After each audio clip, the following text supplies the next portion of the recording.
So hi guys, hello po, magandang tanghali sa mga nanonood pagtanghali, magandang hapon kung nanonood kayo ng hapon, no?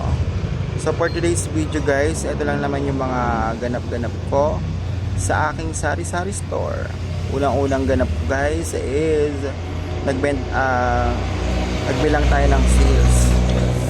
Ayan, wala pa kayo napapansin. Sobrang ganda ko today. Char! Joke lang guys. Hindi po ako maganda. I'm so fun. Napansin nyo? Ayan. Nabentahan tayo ng mga litro-litro. Gabi. Tapos ayan, ayan dyan, mga kalat-kalat. So, magtaka ka guys kapag hindi magulo ang iyong sari-sari store. Sabihin, hindi ka talaga nakakabenta, no? So, kagabi, may nag-inuman. Oh my God. May nag-inuman dito, guys. Inuman sila dyan. Okay naman yung benta natin for today's video. And may mga stock pa rin tayo na alak, guys. Sa darating na New Year, guys. Hindi tayo nagpawala kasi alam naman natin sa 7 taon na pag-servisyo natin sa sari-sari store na to, guys. Alam na natin kung ano yung mga mabibenta na yan. Yung Pasko, hindi masyadong mabili, ganun talaga. Pero, at least naka 5 digit tayo, 'di ba? Nung Pasko, nung Disperas at sakong Pasko 'yon, mga 5 digit din, guys. So okay. And then nakabayad na tayo sa ating credit card. Yan, nabayaran natin yung credit card. Tapos next naman na babayaran ko is yung Maya. Yung Maya naman, guys, is napakaganda naman ito dahil habang tumatagal tayo sa Maya account yun, guys, yung apps na yun, guys, is lumalaki rin yung credit limit natin. So umabot na tayo ng 4,000 na credit limit sa Maya.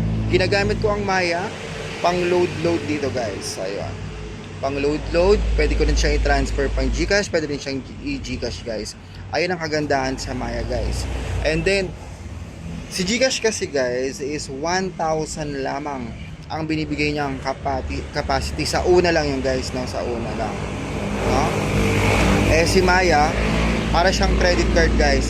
Habang tumataas yung consume mo,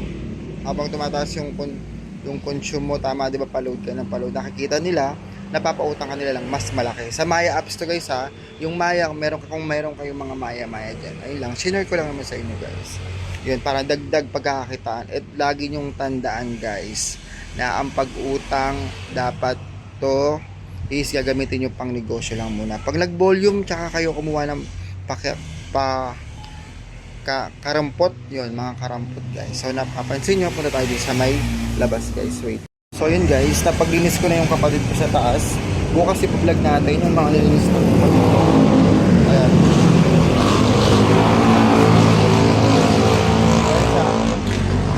Pinanya ko siya, guys. Ayun yung style na ginawa ko. Para siyang wholesaler ang style niya. Ito yung mga nainom kagabi. Yan. So ayan, di ba? Ayan, pansin niyo, di ba? Ayun yun, guys. Papa mo, andun yung papa mo. Sa harapan, andun yung papa mo. Ayun yung ko sa inyo, guys. Share ko sa inyo. Ganap-ganap lang naman to sa aking sari-sari store, guys, for today's video. At kung hindi ka pa nakapollow dito sa aking TikTok account, YouTube account, please follow my page, Madam Duday, sa Facebook.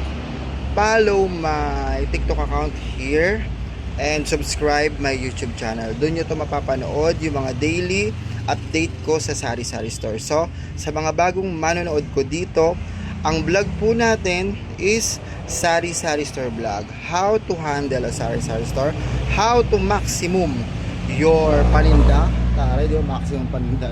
So, ayun, guys. Kahit utang ang ating puhunan, guys, no, tandaan nyo lagi sa mindset nyo kapag mangungutang kayo, guys, eto lagi, no, dapat pang negosyo yun, no, yung mga exceed na tubo lang ang kukunin nyo, guys, para ngayon hindi mawala yung puhunan nyo. Halimbawa, magkano ba yung kinukuha mo kada daily sales mo. Kaya lagi mong tandaan na dapat nagsusulat ka ng sales para ngayon makukuha mo yung ako 15% yung kinukuha ko guys. So para dun ko babayaran ngayon yung mga utang-utang ko kasi utang nga yun, di ba?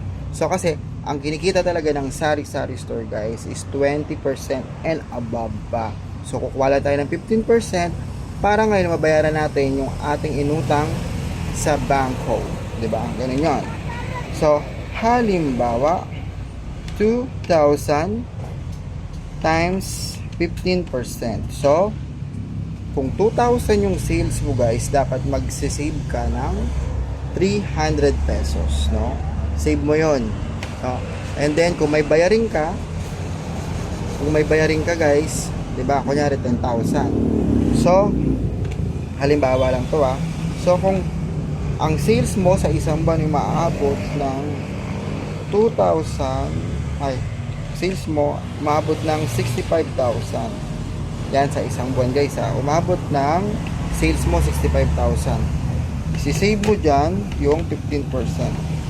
So kukunin mo yung 15%, so meron kang savings na 9,750, no?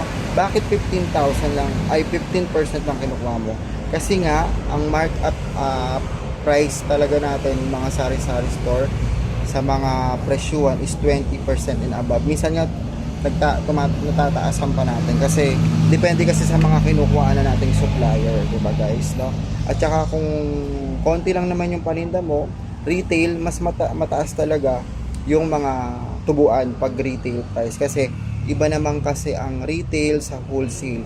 Yung wholesale kasi guys is bultuhan sila kumuha, kaya okay lang na mababa. Bakit kamo is marami kasi yung paninda nila, so bultuhan, ibig sabihin bultuhan, maramihan talaga guys, ganon. Pero ang mga tinutubo lang nila doon guys, centavos, 1 point something, mga ganon lang ang tubuan ng mga wholesaler guys. Di katulad nating mga retail, pakonti-konti lang yung ating mga item, no?